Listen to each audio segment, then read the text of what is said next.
जिंदगी को खेल का मैदान समझने वाले अपने मफादात के लिए हमेशा हकदारों को रेड कार्ड दिखाकर मैदान से बाहर बैठने पर मजबूर करते हैं और भूल जाते हैं कि उनका ये खेल एक दिन खत्म होना है। ऐसे ही मफाद परस्तों के जब्र और हकदारों के सब्र की कहानी है रेड कार्ड।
साहब जरा अंदर आइए।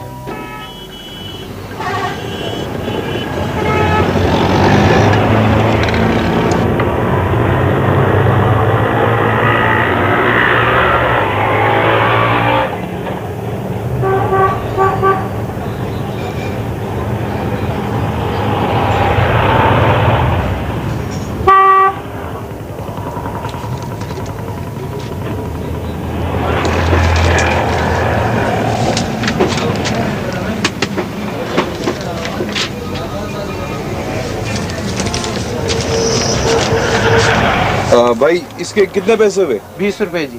20 रुपए जी। कोई कमी रैद? नहीं जी। अच्छा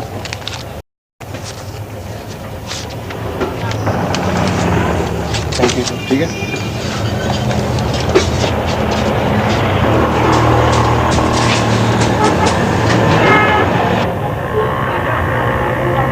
मेरा ख्याल है अली नासिर एक जेन्युइन मुबारकबाद के मुस्तहिक हैं।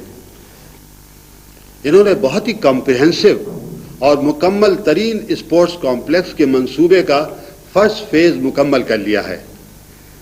इसमें इंडोर और आउटडोर की तमाम पॉसिबिलिटीज को सामने रखते हुए डिजाइन करवाया है। सर आप खुद मुलाहिजा फरमाएं कि लोकल कंपनी है।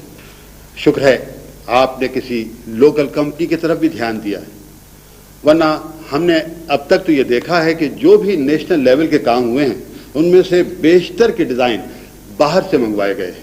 सर ये कितनी अजीब बात है कि हम अपने लोकल टैलेंट पर इत्मीनाद ही नहीं करते।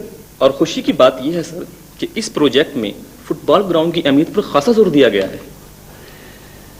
फुटबॉल के साथ हमेशा से ये बदकिस्मती रही है सर कि इसे गरीबों का खेल तस्वुर करके आम किस्म के मैदानों तक महदूद कर दिया गया है।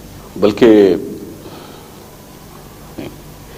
मेरी आप लोगों से दरख्वास्त है कि फुटबॉल को गरीबी के चुंगल से निकाल कर इसे जदीद आबो हवा में सांस लेने का मौका जरूर दें। मुमकिन है सर कि हमारे यहाँ भी कोई मैराडोना पैदा हो जाए। अली नासिर साहब, आपके ख्यालात सुनकर मुझे बहुत ही खुशी हुई। यकीनन फेडरेशन का सेक्रेटरी आप ही के जैसा किसी नौजवान को होना चाहिए था। Thank you sir, thank you very much. वैसे सर इस प्रोजेक्ट के सिलसिले में तमाम तफसीलात अलग अलग करके फाइल्स में मेंबरान की सहूलत के लिए रखती गई हैं ताकि वो इंडिविजुअली उन पर स्टडी भी करें और फिर अपनी राय से आगाह करें। नासिर साहब इस पर कितनी की लागत आएगी? तकरीबन 25 करोड़ के लगभग लागत आएगी इस प्रोजेक्ट पर। यकीनन आपने फंड्स रेजिंग के बारे में भी कोई तजावीज दी होंगी।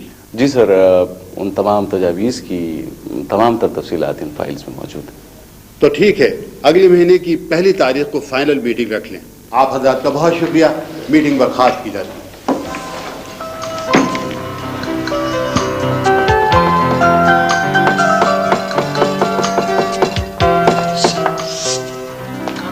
क्या ठक ठक लगा रखी है? बाप सो रहे थे दूसरे कमरे में। माँ, थके हुए आदमी की नींद इतनी गहरी होती है कि इस ठक ठक से वो डिस्टर्ब नहीं होता। खुदा के लिए मत चोर कर, मत चोर कर। ठीक भी बहुत है, मुसीबत ही बन गया मेरे लिए। और ये क्या तूने अच्छी खासे कमरे को इस तरह सिनेमा बना दिया? माँ, ये सिनेमा नहीं, हकीकत है, हकीकत। दुनिया के हर मुल्क के हर शहर का हर मोहल्ला मुंह जुबानी जानते हैं इन शख्सियतों को। माँ, क्या कमाल के लोग हैं ये। कमाल के लोग हैं। इन्हीं बाकमाल लोगों की वजह से तुम्हारे बाप ने इस कमरे में नमाज पढ़ना छोड़ दी। और तुम भी बाप की तरह ना दीन के ना दुनिया के, बस पाँव में फुटबॉल और दिमाग में मशहूरी के ख्वाब। इस घर को देखो, इस घर के हालात को देखो। और वैसे भी दुनिया में नाम पैदा करने वाले खिलाड़ी हम जैसे लोगों के घरों में पैदा नहीं होते। माँ, मैं एक दिन तुम्हें साबित करके दिखाऊंगा कि तुम एक चैंपियन की माँ हो। अखबार टीवी वाले तुम्हारा इंटरव्यू करने के लिए आएंगे। ख्वातीन और हजरात, फुटबॉल चैंपियन नोमान हैदर की माँ से इंटरव्यू। हा हा हा।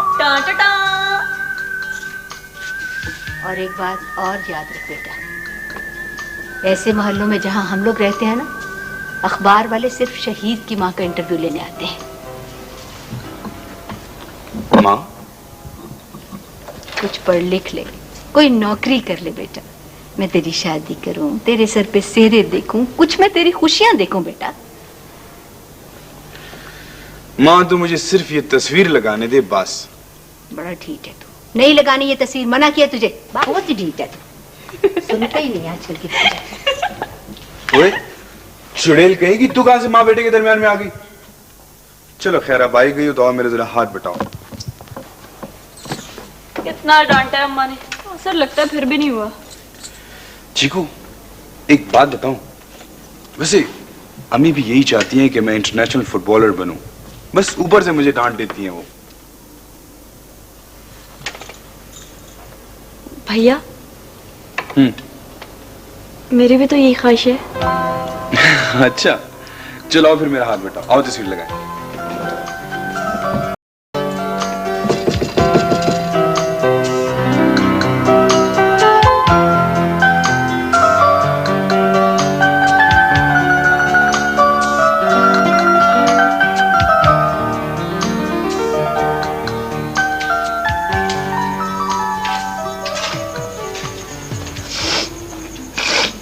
हाय, ये क्या हो रहा है इस घर में?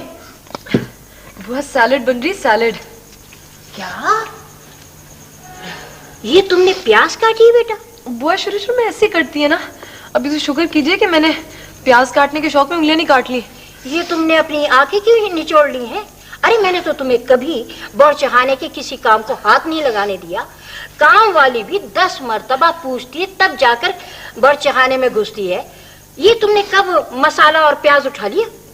अब वो जब आप ना डीप फ्रीजर से गोश्त निकाल रही थी तब। अच्छा, अब छोड़ो उस मुँह प्याज को।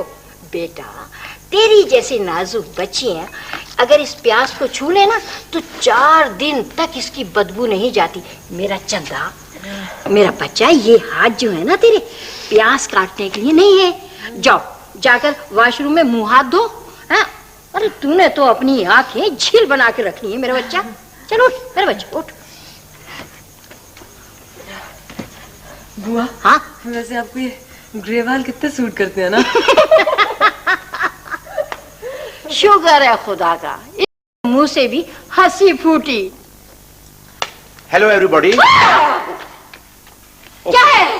एक तो मेरा इस घर में बोलना इन्हें ऐसा नागवार गुजरता है जैसे मैं इनका देवर या जेठ हूँ। अब तोड़ दी 2 मिनट में प्लेट उठाकर। ये आपके जहेज की प्लेट नहीं है। मुझे पता है ये मेरे जहेज की नहीं है, प्लास्टिक की है। अगर आप इस तरह चिल्ला चिल्ला के ना बोले ना तो ये सब कुछ ना हो। और देखिए, आप कभी जेठ बन जाते हैं, कभी देवर बन जाते हैं, कभी कुछ बन जाते हैं, कभी कुछ बन जाते हैं, कभी कुछ नहीं बनते। आपका मुझे ये मजाक बिल्कुल पसंद नहीं। हाँ वाह क्या बात कही।